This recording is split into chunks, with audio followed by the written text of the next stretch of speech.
जळगावच्या बाजारात सोने चांदीत भाववाढ झाले। सोन्याची 1000 तर चांदीची प्रति किलोसाठी 3000 रुपयांनी भाववाढ झाले। पुढील काळात सोन्याच्या भावात आणखी वाढ होण्याची शक्यता आहे। सुवर्ण व्यावसायिक यांनी व्यक्त केलेली आहे ही आशा। तर व्यावसायिक आणि ग्राहकांशी बातचीत केली आहे आमचे प्रतिनिधी सुमित देशमुख यांनी।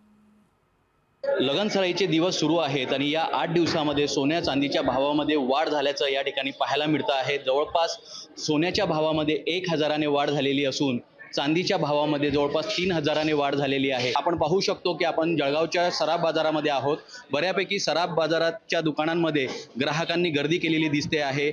एकीकडे सोन्याचा भाव आणि चांदीचा भाव हा उच्चांक गाठत असताना देखील मात्र लगनसराईचे दिवस असल्याने या ठिकाणी खरेदी करण्यासाठी ग्राहकांनी गर्दी केलेली दिसते। आपल्यासोबत सोने व्यापारी आहेत, आपण त्यांच्याशी थेट बातचीत करूया। जीएसटी पकडून सोन्याचे भाव हे आज 76000 पर्यंत पोहोचलेले आणि चांदीचे भाव हे 93000 पर्यंत पोहोचलेले आहे। ही जी वाढ आहे साधारणतः आपण एक हप्त्याचा विचार केला तर जवळजवळ सोन्याचे भाव हे 1000 रुपयाने वाढलेले आहे आणि चांदीचे भाव हे 3000 रुपयाने वाढलेले आहे। आता चांदीचा आपण विचार केला, चांदीचा इंडस्ट्रियल यूज खूप वाढलेला आहे। त्याच्यामुळे चांदीचा जो पूर्वीचा भाव होता तो आज कुठेतरी आता तो परत आला आहे।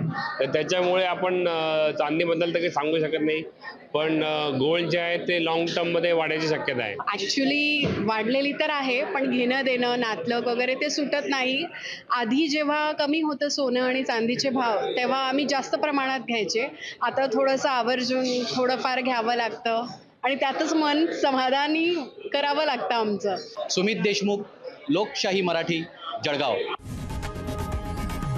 लोकशाही मराठी, ऐका, पहा, जागरूक रहा।